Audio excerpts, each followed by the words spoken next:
Hello friends, welcome to the video.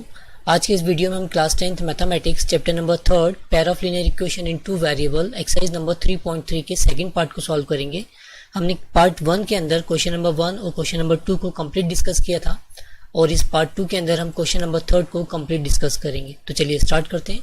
Question number 3 हमारा, from the pair of linear equation for the following problems and find their solution bye substitution method. ठीक है, तो question number 3 के अंदर हमको यहाँ पर अगेन 6 केसेस गिवन है, तो हम 1 बाय 1 इन केस को सॉल्व करते हैं। तो केस नंबर 1 है हमारा, the difference between two numbers is 26 and one number is 3 times the other, find them. ठीक है, अब हमसे बोला गया है कि दो जो नंबर हैं उनका डिफरेंस 26 है, तो हम मान लेते हैं वो जो नंबर हैं वो है x और y। ठीक है, क्योंकि इन दोनों नंबर का डिफरेंस 26 है तो हम ये भी साथ साथ मान लेते हैं जो x है वो ग्रेटर देन है y से, क्योंकि हमसे डिफरेंस पूछा गया है। तो ज़रूरी नहीं है कि दोनों ही नंबर पॉजिटिव हो या दोनों ही नंबर नेगेटिव हो, दोनों में डिफरेंस बताना है तो एक पॉजिटिव होगा एक नेगेटिव होगा। तो हम मान लेते हैं जो x है वो पॉजिटिव है या y से बड़ा है, क्योंकि उनका डिफरेंस 26 होना चाहिए, इसलिए हमने ये कंडीशन एज्यूम की है। ठीक, अब हमने माना है कि दो नंबर जिनका डिफरेंस कितना है 26, तो इन दोनों ही नंबर को अगर हम आपस एक दूसरे से सेपरेट कर दें, x minus y is equal to होगा 26 अकॉर्डिंग टू द क्वेश्चन। और साथ साथ हमसे बोला गया है and one number is 3 times the other.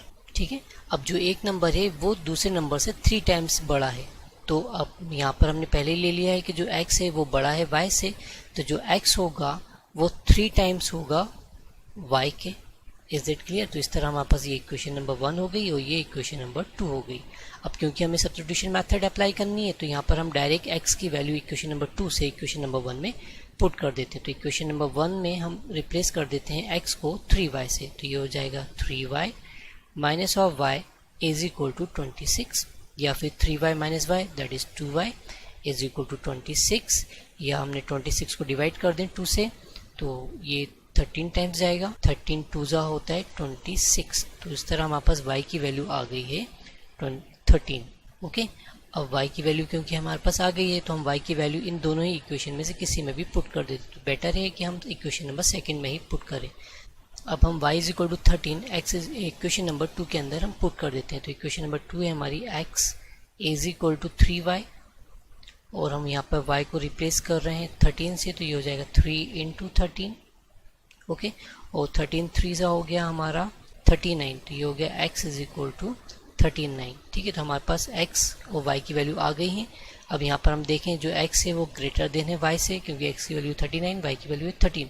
और सेकंड कंडीशन भी हम देखें, हमसे बोला गया क्या था कि जो वन नंबर है वो दूसरे से 3 टाइम्स ज़्यादा है, तो 13 3 सा होता है 39।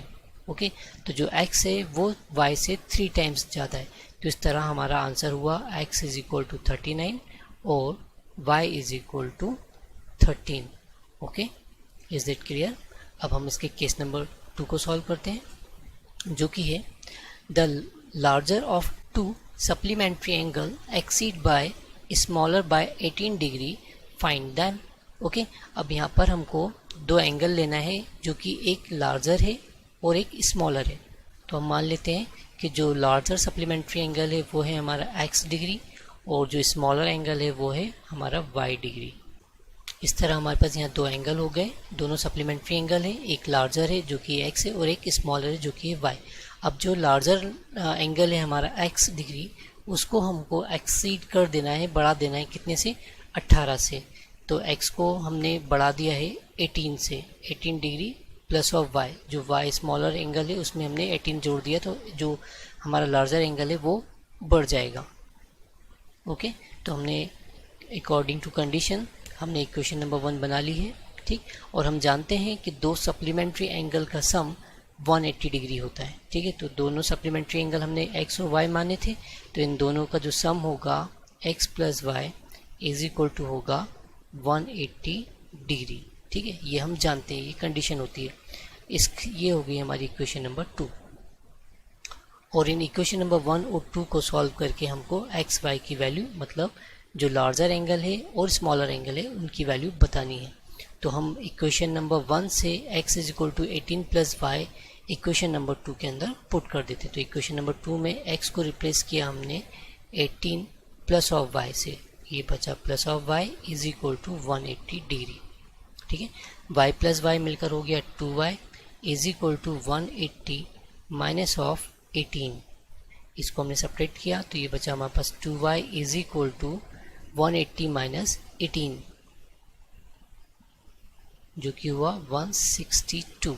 ठीक, अब 162 को हम 2 से डिवाइड कर देते हैं तो y इज इक्वल टू हो गया 2 8 ज़ा 16, 2 1 ज़ा 2, 81। ठीक, तो जो स्मॉलर एंगल है हमारा आ गया है वो है 81 डिग्री। अब जो y की वैल्यू है 81 डिग्री हम इक्वेशन नंबर 1 के अंदर पुट कर देते हैं। तो इक्वेशन नंबर 1 है हमारी x is equal to 18 degree plus of y को रिप्लेस किया हमने 81 से, तो ये हुआ 81। इन दोनों को आपस में ऐड कर दिया हमने तो 8 प्लस 1 हो गया 9 और 8 प्लस 1 9, ये हुआ हमारे पास 99 डिग्री। ओके, तो इस तरह जो हमको सप्लीमेंट्री एंगल फाइंड आउट करना थे x वो है 99 डिग्री और y जो कि है 81 डिग्री, क्योंकि हम जानते हैं कि दोनों सप्लीमेंट्री एंगल का सम 180 डिग्री होता है और 99 और 81 को हम आपस में ऐड कर दें तो इन दोनों का सम भी 180 डिग्री ही होगा। तो इसलिए जो हमको एंगल फाइंड करने थे वो रहे 99 डिग्री और 81 डिग्री। ओके, अब हम अपने केस नंबर 3 को सॉल्व करते हैं। केस नंबर 3 है the coach of cricket team by 8 bets in 6 ball rupees 3800, later C buy 3 bet in 5 balls or for rupees 1750, find the cost of each bet in each ball। तो हम मान लेते हैं जो each ball और each bet है वो है, तो हम मान लेते हैं जो ईच बॉल और ईच बेट की जो कॉस्ट है वो x एंड y है। तो जो ईच बेट है उसकी कॉस्ट है, एक बेट की कॉस्ट है x और एक बॉल की कॉस्ट है y। ठीक है, तो एक बेट की जो कॉस्ट है वो x रुपीज़ है, तो 7 बेट कितने का होगा, वो हो जाएगा 7x का। ठीक है, 1 जो बॉल है वो y रुपीज़ की है तो 6 बॉल हो जाएंगी 6y की, और इन दोनों का सम हमको क्वेश्चन में गिवन है जो कि है 3800। ठीक है, इसी तरह सेकंड कंडीशन 6 3 बेट हमने x माना है एक बेट, तो 3 बेट हो जाएंगे 3x के प्लस ऑफ ये हुआ 5y is equal to 750। Okay, तो हमने इस तरह according to the question equation को बना लिया है और इन दोनों इक्वेशन को बाय सब्स्टिट्यूशन मेथड अब हमको इसको सॉल्व करना है। ओके, तो दोनों में से किसी भी इक्वेशन से हम x या y की वैल्यू निकाल लेते हैं और अदर वैल्यू इक्वेशन में पुट कर देते हैं। तो हम यहाँ पर भी इक्वेशन नंबर 1 से x की वैल्यू फाइंड आउट करते हैं। तो ये हो जाएगा हमारा 7x from the equation number 1, 7x is equal to 3800 minus of 6y, या फिर x is equal to 3800 minus 6y upon 7।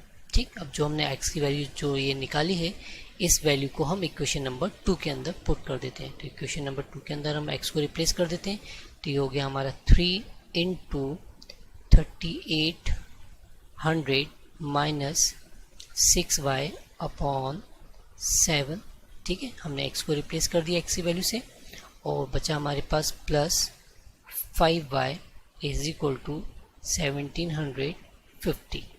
Okay, अब इसे आगे सॉल्व करें तो 3 का अंदर मल्टीप्लिकेशन करते हैं तो 300 300 और 13 8 जा हो जाएगा हमारा 13 8 जा 114।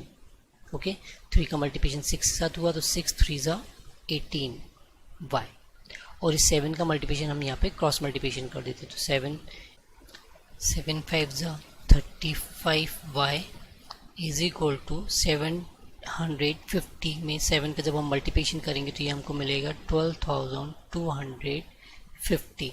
ओके, अब यहाँ 35y माइनस 18y इन दोनों को सेपरेट किया तो बचा हमारे पास 17y is equal to 12,250 minus of 11,400। ठीक है, इन दोनों नंबर को हम सेपरेट कर देते हैं तो 17y इज इक्वल टू हम सेपरेट करेंगे तो हमारे पास यहाँ बचेगा प्लस का 850। ओके, अब यहाँ पर y की वैल्यू हमारे पास आ गई है 850 अपॉन 17, इनको कैंसिल किया तो ये 50 टाइम्स कैंसिल होगा। ओके, तो इस तरह हमारे पास y की वैल्यू आ गई है 50। ठीक है, y हमने माना था बॉल के लिए, तो ईच बॉल की वैल्यू आ गई है 50। ओके, अब इस 50 को हम इक्वेशन नंबर 1 या इक्वेशन नंबर 2 के अंदर पुट करते हैं y की वैल्यू। ठीक है, तो इक्वेशन नंबर 1 के अंदर हमने y को रिप्लेस किया 50 से, तो ये हो गया हमारे पास 7x plus of 6 into 50 is equal to 3800। 7x plus of 600 6 5 30 is equal to 3800। ठीक, इसको ट्रांसफ़र किया तो ये हमारे पास 7x इज इक्वल टू 3800 में से 300 सेपरेट कर दें तो ये बचेगा हमारे पास 3500। वो 35 7 से डिविजिबल है, तो x इज इक्वल टू हो गया 7 5 35। तो इस तरह हमारे पास x की वैल्यू आ गई है 500। मतलब ईच बेट जो होगा वो 500 का होगा और ईच बॉल जो होगी वो 50 रुपीज़ की होगी।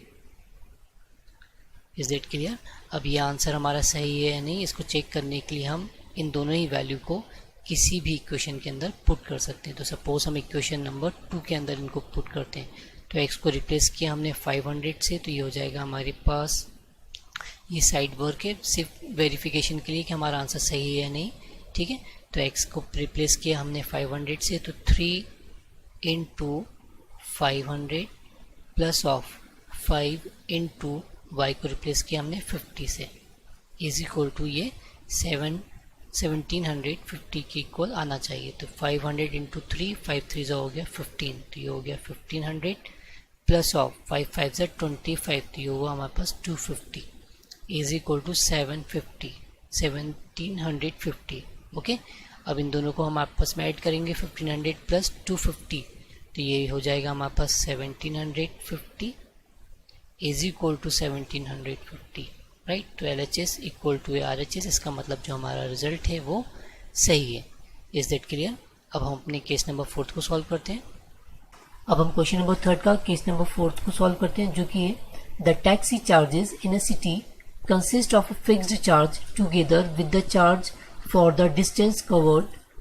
For a distance of 10 kilometre the charge paid is ₹105 and for the journey of 15 km the charge paid is ₹155.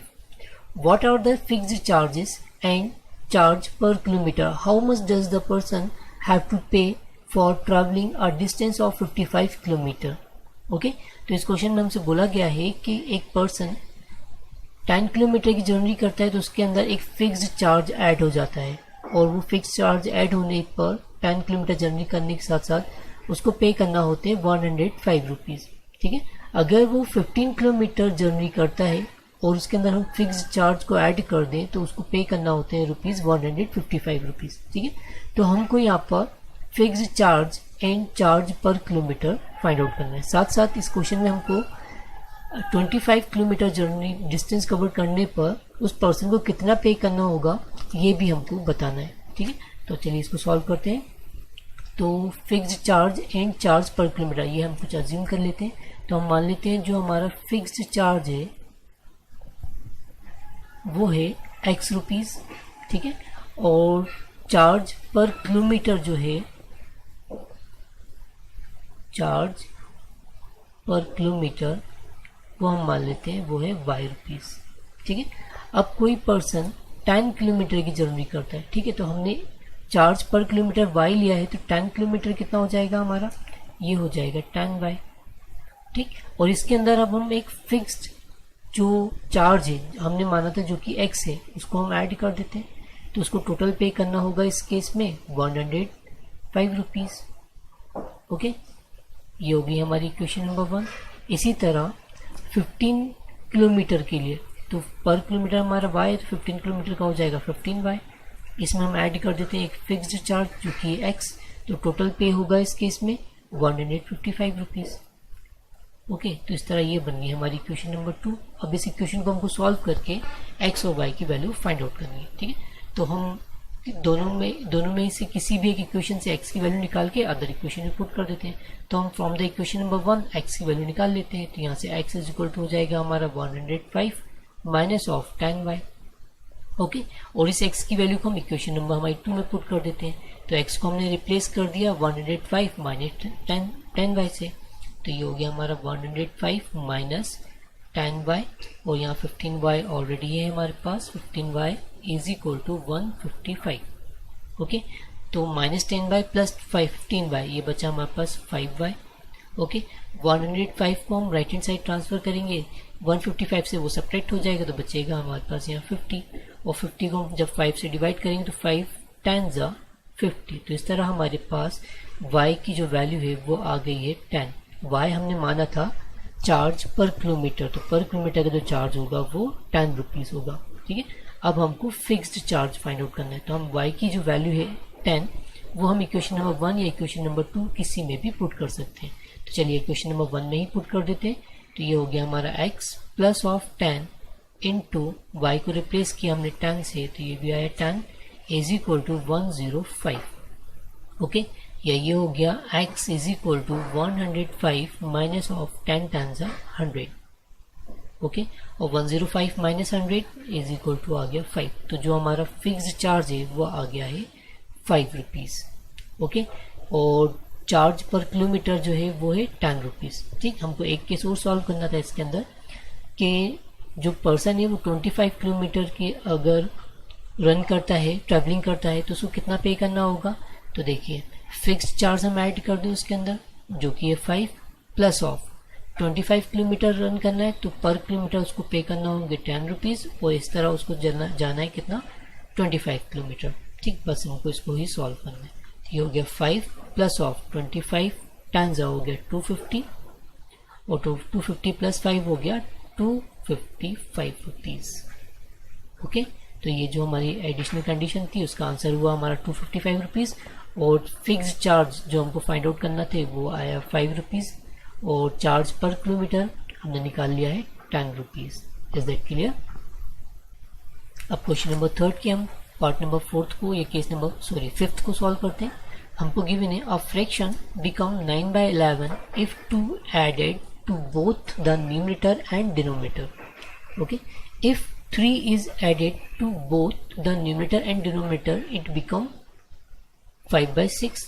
Find the fraction. ठीक है, अब हमको फ्रैक्शन बताना है, तो हम मान लेते हैं जो फ्रैक्शन है वो x अपॉन y है। ओके, और इस फ्रैक्शन के अंदर अगर हम 2 ऐड करें, हम इसमें 2 ऐड कर दें, तो जो ये फ्रैक्शन है ये हो जाता है 9/11 का। ठीक है, और इसी फ्रैक्शन के अंदर x अपॉन y के अंदर अगर हम ऐड करें 3 को, हम ऐड कर दें 3 को, तो ये जो फ्रैक्शन हो जाता है ये हो जाता है 5/6। Is it clear? तो हमको ये फ्रैक्शन फाइंड आउट करना है जो कि x अपॉन y।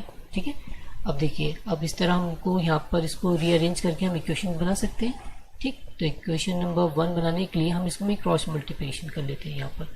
तो 11 का मल्टीप्लिकेशन न्यूमरेटर से हुआ, तो ये हुआ हमारा 11x plus of 11 2 22 is equal to 9 का मल्टीप्लिकेशन होगा, तो ये हो गया 9y प्लस ऑफ 9 2 18। ओके, अब आगे इसी को ही सॉल्व कर लेते हैं, हम ट्रांसफर कर लेते हैं इन दोनों वैल्यू को। तो ये हो जाएगा हमारे पास 11x 9y प्लस का यहाँ कर हो जाएगा माइनस का 9y इज इक्वल टू 22 को हम ट्रांसफर कर देते हैं, तो ये हो जाएगा 18 minus 22 that is minus of 4। ठीक है, इस तरह ये हमारी बन गई इक्वेशन नंबर 1। इसी तरह हम बनाते हैं हमारी इक्वेशन नंबर 2। तो 6 का मल्टीप्लिकेशन किया तो 6 इंटू एक्स, ये हो गया 6x plus of 6 3 18 is equal to 5 का मल्टीप्लिकेशन किया, ये हुआ हमारा 5y प्लस ऑफ 5 3 15। ओके, अब हम यहाँ ट्रांसफर कर लेते हैं। 6x को हमने आज इट इज रहने दिया, 5y को लेफ्ट हैंड साइड ले गया, तो ये हो जाएगा माइनस का 5y, और 18 को हमने यहाँ ट्रांसफर किया, 15 से सेपरेट हो जाएगा, बचेगा माइनस ऑफ 3। तो इस तरह ये बन गई हमारी इक्वेशन नंबर 2। ठीक है, अब इक्वेशन नंबर 1 और 2 की मदद से हम x और y की वैल्यू फाइंड आउट करेंगे जो कि हमारा फ्रैक्शन का रिजल्ट होगा। ठीक, अब हम दोनों में से किसी भी इक्वेशन से x की वैल्यू निकाल लें और अदर में इक्वेशन में पुट कर देते हैं। तो हम इक्वेशन नंबर 1 से x की वैल्यू निकालते हैं। तो फ्रॉम द इक्वेशन नंबर 1 ये हो जाएगा 11x is equal to minus 4 plus of 9y, या फिर x is equal to 9y minus 4 upon 11। ठीक, अब इस x की वैल्यू को हम इक्वेशन नंबर 2 के अंदर पुट करते हैं। तो इक्वेशन नंबर 2 है हमारी 6x माइनस 5/-3। तो x को रिप्लेस कर देते हैं हम 9y-4 अपॉन 11 से। तो ये हो गया हमारा 6 into 9y-4 upon 11 minus of 5y is equal to minus of 3। इसे सॉल्व किया, 6 का अंदर मल्टीप्लिकेशन कर लेते हैं। तो 9 6 हो गया 54 और 6 4 जा 54y माइनस ऑफ 6 4 जा 24। ओके, साथ साथ हम इस 11 का भी क्रॉस मल्टीप्लिकेशन कर देते हैं। तो 11 5 हो गया माइनस 55y और 11 का माइनस 3 के साथ मल्टीप्लिकेशन होगा तो माइनस ऑफ 33। ओके, इसे सॉल्व किया, 54 और ये माइनस का 55 दोनों सेपरेट हुआ तो बचा हमारे पास minus of y is equal to minus 33। 24 को हमने ट्रांसफर किया तो ये हो गया माइनस 33 प्लस ऑफ 24। ओके, और 33 में 24 जाएगा तो हमारे पास बचेगा 9। तो minus y is equal to minus of 9, minus से माइनस कैंसिल, तो जो y की वैल्यू आ गई है हमारे पास y इज इक्वल टू आ गया है 9। ओके, अब हम इस y की वैल्यू को इक्वेशन नंबर 1 या इक्वेशन नंबर 2 किसी में भी पुट कर सकते हैं। तो इक्वेशन नंबर 2 में ही पुट कर दें तो ये हो जाएगा हमारे पास 6x माइनस 5 इंटू 9 की वैल्यू y की वैल्यू है 9 is equal to minus of 3। आगे सॉल्व किया, 6x is equal to minus 3, ये 9 5 जा 45, राइट हैंड साइड आके ये पॉजिटिव का हो जाएगा तो ये हो गया हमारा 45। ठीक है, और ये बचा 6x is equal to 45 minus 3 that is 42, या x is equal to 42 upon 6, या 6 7 जो होता है 42, तो x की वैल्यू आ गई हमारे पास 7। ठीक है, तो हमको फाइंड आउट करना था एक फ्रैक्शन जो कि हमने x अपॉन y लिया था। तो x की वैल्यू आ गई हमारे पास 7 और y की वैल्यू आ गई है 9। तो 7 अपॉन 9 हमारा रिक्वायर्ड आंसर रहा। ठीक है, अब ये वैल्यू हमारी सही है या नहीं इसको चेक करने के लिए हम इन वैल्यू को इक्वेशन नंबर 1 या इक्वेशन नंबर 2 किसी में भी पुट कर सकते हैं। तो चेक भी कर लेते हैं साथ साथ। तो x की वैल्यू है हमारे पास 7, तो हम इक्वेशन नंबर 1 में पुट कर देते हैं। तो x प्लेस पे 7 इंटू 11, तो 11 7 जा हो जाएगा 77। ठीक है, माइनस ऑफ 9 और y की वैल्यू भी हमारे पास 9 है, 9 9 जा 81 is equal to minus of 4, और 77 माइनस 81 आ जाएगा minus 4 is equal to minus 4। इसका मतलब हमारा जो रिजल्ट है वो सही है। Is that clear? आपको समझाने के लिए जस्ट मैंने कुछ स्टेप्स नहीं लिखी हैं जो कि मैंने ओरली आपको बताई हैं। इसका प्रॉपर सॉल्यूशन आप डिस्क्रिप्शन में दिए गए लिंक से डाउनलोड कर सकते हैं। चलिए अब लास्ट केस को सॉल्व करते हैं। इसके क्वेश्चन नंबर 3 का लास्ट केस है हमारा case number 6। 5 years hence the age of Jacob will be 3 times that of his son. 5 years ago Jacob's age was 7 times that of his son. What are their present age? ठीक है, हमको इस question में बोला गया है कि Jacob की जो एज है वो 5 ईयर बाद उसके सन की एज से 3 टाइम्स हो जाएगी। ठीक है, और 5 साल पहले जेकॉब की जो एज है वो उसके सन की जो एज है उससे 7 टाइम्स हो जाएगी। ठीक है, तो हमको जेकॉब और उसके सन की प्रेजेंट एज बतानी है। तो हम मान लेते हैं कि जो जेकॉब है उसकी प्रेजेंट एज है वो x है। तो जेकॉब की जो प्रेजेंट एज है वो हमने मान ली है x ईयर। ठीक है, और सन की हमने प्रेजेंट एज मान लेते हैं हम y ईयर। हाँ, अकॉर्डिंग टू क्वेश्चन हमसे बोला गया है जेकॉब की एज 5 ईयर हैंस, मतलब हम इसमें 5 ऐड कर दें, 5 साल आगे की बात कर रहे हैं। जो जेकॉब की एज होगी वो उसके सन से, उसके सन की प्रेजेंट एज हमने मानी है y। 5 साल बाद जब जेकॉब की एज 5 से इंक्रीज होगी तो सन की एज भी 5 से इंक्रीज होगी। ठीक है, हमको बोला गया है 5 year hence Jacob age will be 3 times that of his son. तो 3 टाइम्स जेकॉब की एज होना चाहिए। तो हम सन की जो एज है यहाँ पर हम 3 का मल्टीप्लिकेशन कर देंगे। ठीक है, इसे सॉल्व कर लें पहले हम। तो ये हो गया हमारा x plus 5 is equal to 3 का अंदर मल्टीप्लिकेशन 3y 5 3 जा हो गया 15। वेरिएबल को शिफ्ट किया, कांस्टेंट को एक साइड, वेरिएबल को एक साइड, तो ये हो जाएगा x minus 3y is equal to 15 minus 5 that is 10। तो इस तरह ये हमारी बन गई इक्वेशन नंबर 1। ठीक, ये 5 ईयर हैंस की कंडीशन थी। 5 ईयर एगो की बात करें तो 5 साल पहले, तो प्रेजेंट एज जेकॉब की जो है वो है x। अब 5 साल पहले पीछे की हम बात करें तो इसमें से हम 5 को सेपरेट कर दें। इसी तरह जो सन है उसकी प्रेजेंट एज है y, इसको भी 5 साल पहले ले जाते हैं तो 5 ईयर कम कर दी। हमसे बोला गया है 5 years ago Jacob age was 7 times that of his son। 7 times, तो यहाँ पर हम 7 का मल्टीप्लिकेशन कर देंगे, ठीक है, क्योंकि ये जो वैल्यू है राइट हैंड साइड की, ये वैल्यू असाइन होती है लेफ्ट हैंड साइड में, ठीक। इसको आगे सॉल्व कर लें तो ये हो गया हमारा x minus 5 is equal to 7y minus of 7 5 35।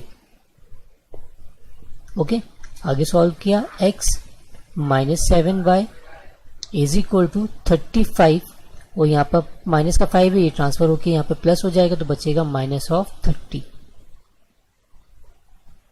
Okay, तो इस तरह ये बन गई हमारी इक्वेशन नंबर 2। अब इक्वेशन नंबर 1 और 2 को हमको सॉल्व करके x और y की वैल्यू निकालनी है, मतलब हमको जेकॉब की प्रेजेंट एज और उसके सन की प्रेजेंट एज फाइंड आउट करनी है। तो किसी भी इक्वेशन को हम ले लें और उससे हमको x in term of y या y in term of x convert कर लेते हैं। तो इक्वेशन नंबर 1 को ही ले लेते हैं हम। तो फ्रॉम द इक्वेशन नंबर 1 जो कि है x minus 3y is equal to 10, यहाँ से अगर हम x की वैल्यू निकालें तो ये हो जाएगी 10 प्लस ऑफ 3y, और इस वैल्यू को हम इक्वेशन नंबर 2 के अंदर पुट कर देते हैं। तो इक्वेशन नंबर 2 में हमने x को रिप्लेस करते हैं 10 प्लस 3y से।